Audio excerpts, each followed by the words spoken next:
सभी को नमस्कार। तो कैसे हैं आप लोग? Good morning. तो एक बार फिर से स्वागत है आपके अपने यूट्यूब चैनल एम शिक्षा ऑफिशियल पे। और आज हम लोग बात करेंगे टेस्ट नंबर 24। जैसा कि हम लोग को पता है कि इसमें 50 क्वेश्चन होते हैं और सारे क्वेश्चन जीके जीएस और करंट अफेयर्स के होते हैं।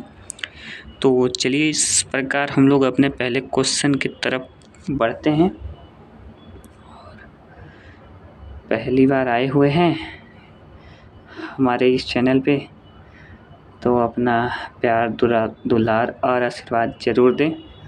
चलिए क्वेश्चन स्टार्ट करते हैं। पहला क्वेश्चन है, स्वर्णिम चतुर्भुज महाराजमार्ग भारत के किन शहरों को आपस में जोड़ता है?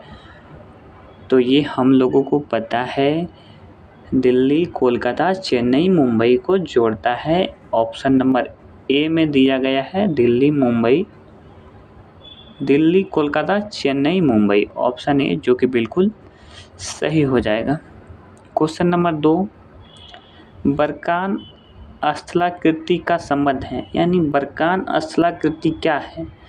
तो इसका संबंध कहीं ना कहीं मरुस्थल से है और इसका भी ऑप्शन नंबर ए जो कि बिल्कुल सही हो जाएगा।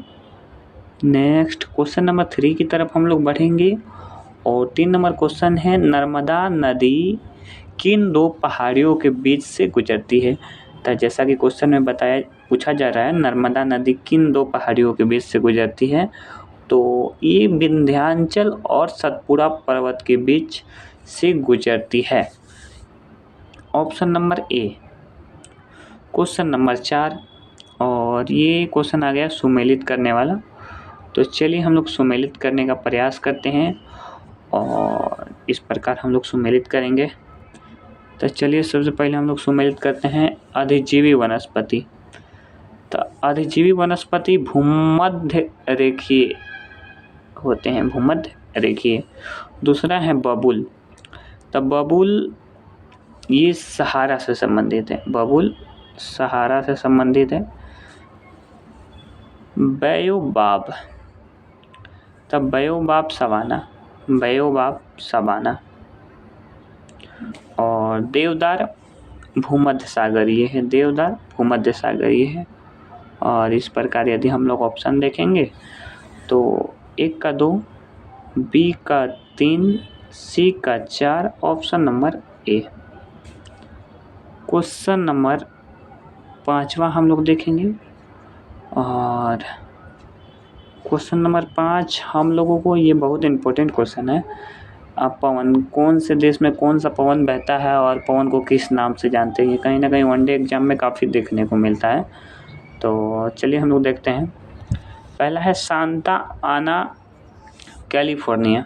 बिल्कुल, ये तो एकदम 100% सही है। ये क्या है? सांता आना कैलिफोर्निया में है, ये है। हबूब सूडान, बिल्कुल हबूब सूडान। और यामो जापान, बिल्कुल यामो जापान में ही। कहना मिस्ट्रल ऑस्ट्रेलिया, नहीं मिस्ट्रल भैया फ्रांस का है। कहाँ का है? मिस्ट्रल फ्रांस का है, मिस्ट्रल फ्रांस का है। और ऑस्ट्रेलिया का तो बेल्ट होता है ना। क्वेश्चन नंबर 6, निम्न में से कौन महासागरीय जलधारा दक्षिण अमेरिका के पश्चिम तट से जुड़ा है? तो ये दक्षिण अमेरिका का जो पश्चिम तट से जुड़ा हुआ महासागरीय जलधारा है वो हम्बोल्ट। ऑप्शन नंबर डी इसका बिल्कुल सही हो जाएगा।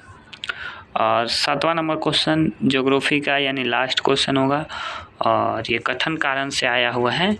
तो चलिए क्वेश्चन हम लोग देखते हैं। हिमालय जैसे पर्वत बहुत ऊंचे होते हैं, यहाँ तक में कोई दिक्कत? ये तो एकदम सही बात ना बोल रहा है जी, ऊंचा तो हो भी करता है। इसके शिखर नुकीले होते हैं, बिल्कुल, क्योंकि इसकी आयु कम है। हाँ भैया ये सही है। अरावली जैसे पर्वत कम ऊंचाई के हैं और इसके शिखर गोलाकार हैं क्योंकि इसकी आयु बहुत अधिक है, बिल्कुल। यानी ए और बी दोनों कथन सही है। ऑप्शन नंबर ए इसका बिल्कुल सही हो जाएगा। क्वेश्चन नंबर 8, और क्वेश्चन नंबर 8 से हम लोग का हिस्ट्री का क्वेश्चन स्टार्ट होता है। तो चलिए हम लोग हिस्ट्री स्टार्ट करते हैं। सब्र क्या है? तो ये भैया एक सिंचाई में लगने वाला कर था। और जैसा कि हम लोग को पता है सल्तनत काल में जो आय का सबसे बड़ा यदि कोई स्रोत था तो उस समय क्या होता था, कृषि पे राजाओं के द्वारा टैक्स लगाया जाता था और टैक्स से आय इनकम इंक्रीज होता था।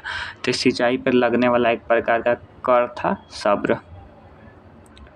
जवाबीत का संबंध किससे था? तो ये हम आप लोगों को बता देना चाहेंगे कि जवाबीत जो है ये एक राज्य कानून से इसका संबंध है, राज्य कानून से। चलिए क्वेश्चन नंबर 10 नंबर में क्या है भैया? हदीस क्या है? तो हदीस एक इस्लामिक कानून है जो कि इस्लाम धर्म में इसको कहा जाता है हदीस। जैसे कि इस्लाम का सबसे यदि पवित्र ग्रंथ माना जाए तो कुरान होता है, और कुरान के बाद यदि कुछ होता है तो इस्लामिक कानून हदीस ही आता है। तो इसी को बोलते हैं हदीस। जैसे हम लोग के सनातन धर्म में रामायण भागवत गीता वगैरह वगैरह होता है ना, तो उसी प्रकार इस्लामिक में हदीस कुरान, तो कुरान सर्वोच्च होता है, उसके बाद हदीस होता है। तो ऑप्शन नंबर ए इसका बिल्कुल सही हो जाएगा। और क्वेश्चन नंबर 11, ये क्वेश्चन नंबर 11 है। स्वाधीनता संघर्ष के संदर्भ में निम्न में से कौन सा कथन सही नहीं है, यानी गलत कथन चुनना है। इसमें से कौन सा गलत कथन है? हकीम अजमल खान राष्ट्रवादी तथा चरमपंथी अहरार आंदोलन शुरू करने वाले नेताओं में से थे। हाँ, ये सही है। नेक्स्ट, भारतीय राष्ट्रीय कांग्रेस के संगठन के समय सैयद अहमद खां इसका विरोध किया था। बिल्कुल विरोध किए थे। 1906 में गठित अखिल भारतीय मुस्लिम लीग ने बंगाल के विभाजन और अलग निर्वाचन समूह बनाए जाने का प्रबल विरोध किया था। तो ये विरोध कहाँ किया था? यही कथन गलत है, और इस प्रकार ऑप्शन नंबर सी बिल्कुल सही हो जाएगा। क्वेश्चन नंबर 12, 1906 में मिंटो से शिमला में मिले मुसलमानों के शिष्टमंडल ने प्रार्थना की। तो इसमें क्या प्रार्थना किया गया था? पृथक निर्वाचन मंडल। ऑप्शन नंबर ए, मुसलमानों के लिए पृथक निर्वाचन मंडल। पृथक निर्वाचन मंडल में ये था कि जैसे कि कोई भी क्षेत्र है तो वहाँ से जो कैंडिडेट होंगे वो मुसलमान ही होंगे, और उनको जो वोट किया जाएगा, मतदान किया जाएगा, वो भी मुसलमानों के द्वारा ही किया जाएगा। तो इस प्रकार ऑप्शन नंबर ए इसका सही हो जाएगा। और क्वेश्चन नंबर 13 की तरफ हम लोग बढ़ेंगे। और क्वेश्चन नंबर 13 की यदि बात करें तो सन 1908 में अखिल भारतीय मुस्लिम लीग की एक लंदन शाखा की स्थापना की गई थी। तो इसका अध्यक्ष कौन था, ये बोल रहे हैं। तो इसका अध्यक्ष कहीं ना कहीं अमीर अली की अध्यक्षता में की गई थी इंग्लैंड में। और यदि भारत में 1906 में बोल दिया जाए तो आगा खां, और एक उनके साथ कौन था, आगा खां की अध्यक्षता में किया गया था, और उसके साथ और एक कोई था, उसका नाम हम अभी भूल रहे हैं। और इस प्रकार हम लोग क्वेश्चन नंबर 14 देखेंगे। मुसलमान यदि खुश है और संतुष्ट हैं तो भारत में ब्रिटिश शक्ति का महत्तम बचाव होगा। यह कथन किसका है? तो ये कथन एक अंग्रेजी W. हंटर के द्वारा कहा गया है। W. हंटर। चलिए अब क्वेश्चन नंबर 15 से साइंस का क्वेश्चन स्टार्ट हो रहा है। और चलिए महत्वपूर्ण क्वेश्चन आ गया। बिजली चमकने के लिए कौन सी गैस उत्पन्न होती है? तो जब बिजली चमकता है तो हम आँखवा तो ऐसे चुनरा जाता है हम लोग का। एक बार ये तो बच्चा में से कहा जाता था कि एगो बात पता है, ये बारिश होता है तो बिजली क्यों चमकता है? तो मेरा दोस्त लोग कहता था कि भगवान जी टॉर्च बार के देखेलन कि कहाँ कहाँ बारिश भइल बा और कहाँ कहाँ ना भइल बा। तो चलिए इसमें हम लोग देखते हैं कौन सा गैस उत्पन्न होता है। तो nitrogen oxide NO, option number B. जब एक बर्तन में पारा जमा रखा जाता है तब उसके पास निम्नलिखित 9 चंद्रक होगा। तो इसमें उत्तल हो जाएगा। क्या हो जाएगा? उत्तल दर्पण के आकार का हो जाएगा। क्वेश्चन नंबर 17, निम्न में वसा को वसा अम्ल तथा ग्लिसरॉल में बदलता है। तो इसका हो जाएगा lipase, option number B lipase. और इसके बाद हम लोग क्वेश्चन नंबर 18 देखेंगे। क्वेश्चन नंबर 18 है सीरम कहलाता है। तो सीरम क्या कहलाता है? तो हम आप लोग को बता देना चाहेंगे सीरम जो होता है एक प्रकार का, जैसे कि ब्लड को जमने के लिए विटामिन के की आवश्यकता होती है, उसी प्रकार फाइब्रिनोजिन जो होता है, ब्लड जब रक्त बहाव होता है तो उसको रोकने के लिए इसका ये शरीर के अंदर एक प्रकार का प्लाज्मा है। तो इसी को हम लोग देखते हैं क्या कहलाता है, उसी को सीरम कहते हैं। फाइब्रिनोजिन सहित प्लाज्मा, सहित तो नहीं ना होगा, रहित हो जाएगा, यानी ऑप्शन नंबर बी इस प्रकार इसका ऑप्शन नंबर बी हो जाएगा। और क्वेश्चन नंबर 19, नाभिकीय युग्मों में समस्थानिक है। तो इसमें समस्थानिक पूछ रहा है और इसका ऑप्शन नंबर ए सही हो जाएगा। और क्वेश्चन नंबर 20, C12H22O11 किसका फार्मूला है ये पूछ रहा है। तो ये फार्मूला कहीं ना कहीं चीनी का है। और आप लोग कमेंट में ग्लूकोज का फार्मूला बताइएगा। क्वेश्चन नंबर 21, निम्न में से किस रंगीन प्रकाश की आवृत्ति सबसे कम होती है। तो आवृत्ति की यदि बात करें तो जैसा कि हम लोग को पता है VIBGYOR,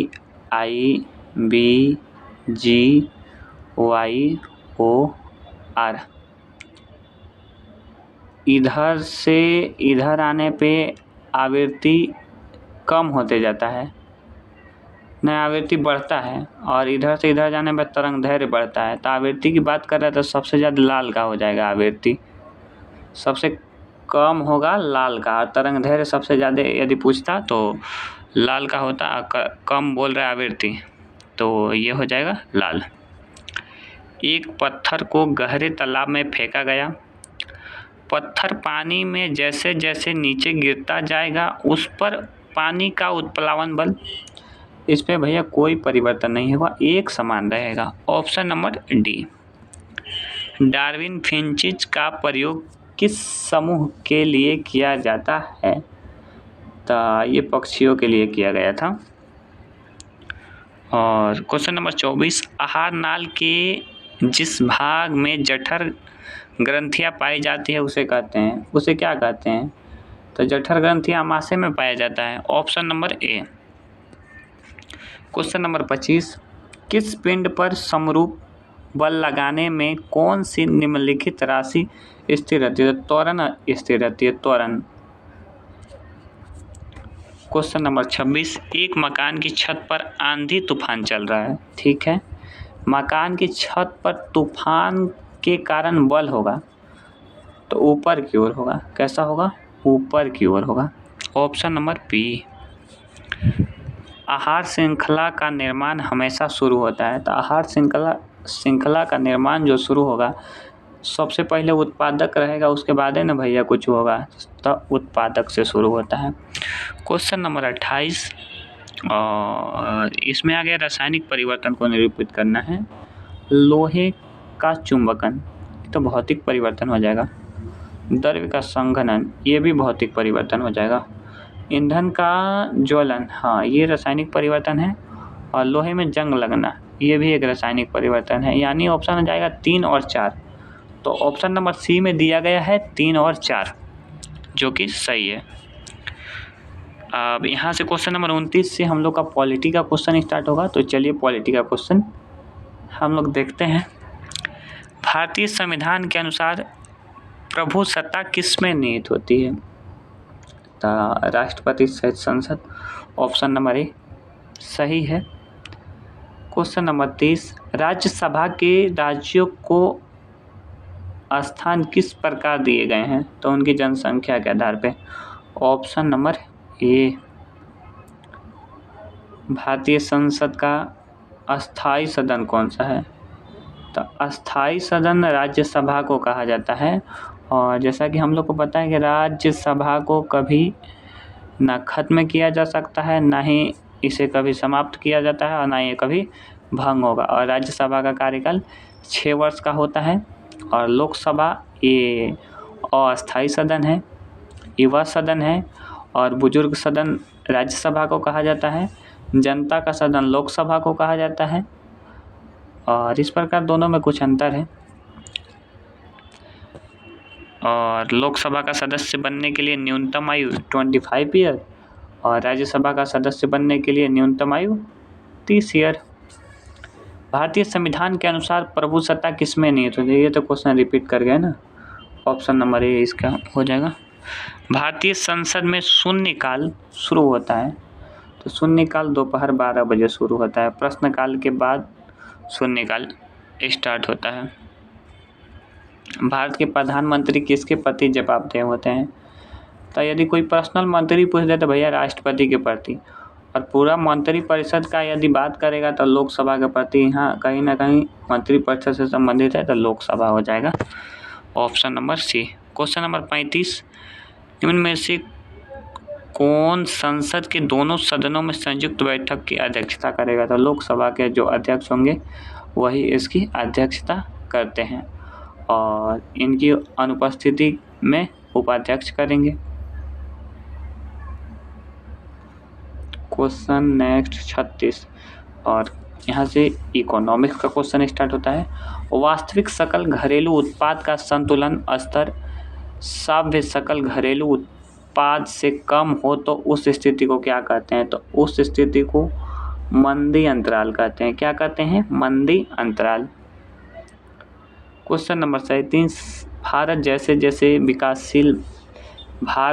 विकासशील देश के लिए लघु स्तरीय व कुटीर उद्योगों को मुख्यतः इसलिए प्रोत्साहित करना चाहिए क्योंकि वे अधिक संपत्ति का समान वितरण करते हैं। नहीं, ये कैसे हो जाएगा? अधिक रोजगार के अवसर उत्पन्न करते हैं। बिल्कुल। कम लागत पर उत्पादन करते हैं। ये कैसे मान लिया जाएगा? कम पूंजी विनियोग की अपेक्षा। ना दादा। Option number B. जब सार्वजनिक क्षेत्र के उपक्रमों में सरकारी स्वामित्व कम किया जाता है तो इसे क्या कहते हैं? तो भैया इसमें यानी सरकार अपना शेयर प्राइवेट को बेच रहा है तो इसे विनिवेश कहते हैं। क्या कहेंगे? विनिवेश। Option number C. Question number 39, भारतीय रुपये की गिरावट को रोकने के लिए निम्न में से कौन एक सरकार भारतीय रिजर्व बैंक के द्वारा किया जाने वाला सर्वाधिक संभावित उपाय नहीं है? तो एक प्रसरणशील मौद्रिक नीति का अनुसरण। मौद्रिक नीति से क्या उपाय है? ऑप्शन नंबर डी इसका सही आंसर हो जाएगा। क्वेश्चन नंबर 40, भारत में बैंकों द्वारा प्राथमिक क्षेत्र ऋणदाता से तात्पर्य किसको ऋण देने से है? कृषि में। बिल्कुल। लघु एवं छोटे उद्यम। हाँ। दुर्बल वर्ग। बिल्कुल। उपयुक्त सभी हो जाएगा। Option number D. Current affairs का 10 क्वेश्चन हो जाए तो चलिए पहला क्वेश्चन देखते हैं। हाल ही में किस देश ने अंतरिक्ष में महदा, कैहान 2 और हथर्व-1 नामक 3 उपग्रह को प्रक्षेपण किया है? तो ये ईरान के द्वारा किया गया है। किस राज्य के मुख्यमंत्री ने संबलपुर में समलेई मंदिर परियोजना का उद्घाटन किया? उड़ीसा। और उड़ीसा के मुख्यमंत्री कौन है? तो उड़ीसा के मुख्यमंत्री नवीन पटनायक हैं। हाल ही में कन्नूर में बोली जाने वाली किस भाषा विलुप्त की श्रेणी में रखा गया? माधिका। हाल ही में किस कंपनी ने दुनिया की पहली मेथनॉल सक्षम कंटेनर जहाज लॉन्च की? मर्कस। ऑप्शन नंबर सी। हाल ही में भारत सरकार ने किस देश को ब्रह्मोस मिसाइल निर्यात की घोषणा की, यानी बेचने की घोषणा की? तो फिलीपींस। किसके साथ? फिलीपींस को देगा। हाल ही में तराई के अध्यक्ष के रूप में किसे नियुक्त किया गया? अनिल कुमार लाहोटी। हाल ही में 84th अखिल भारतीय पीठासीन अधिकारी सम्मेलन कहाँ आयोजित है? तो मुंबई में। और महाराष्ट्र की राजधानी मुंबई है। और महाराष्ट्र के जो मुख्यमंत्री कौन हैं? तो महाराष्ट्र के मुख्यमंत्री एकनाथ शिंदे हैं। चलिए क्वेश्चन नंबर 48, हाल ही में किसे प्रतिष्ठित फ्रीडम ऑफ लंदन पुरस्कार से सम्मानित किया गया? अजित मिश्रा जी को सम्मानित किया गया। क्वेश्चन नंबर 49, हाल ही में भारत ने दुनिया का पहला ग्रीन अमोनिया की आपूर्ति के लिए समझौता किससे किया? जापान से करेगा। और किससे करेगा? Option number B. हाल ही में शीत युद्ध के बाद नाटो ने कौन सा सबसे बड़ा सैन्य अभ्यास प्रारंभ किया? तो sweet fast defender. Option number ए इसका हो जाएगा। और इस प्रकार हम लोग का 50 क्वेश्चन कंप्लीट हो गया। और इससे यदि और पीछे का टेस्ट यदि आप देखना चाहते हैं, जैसे कि ये टेस्ट नंबर 24 है, 23, 22, 21, 20, 19, 80, ये सब चैनल पे अपलोड है, आप लोग विजिट कीजिए। और पीछे का वीडियो यदि देखना चाहते हैं तो देख सकते हैं। और बाकी सपोर्ट कीजिए और अपने दोस्तों के साथ शेयर कीजिए। जय हिंद। मिलते हैं नेक्स्ट वीडियो में, तब तक के लिए धन्यवाद। Thank you.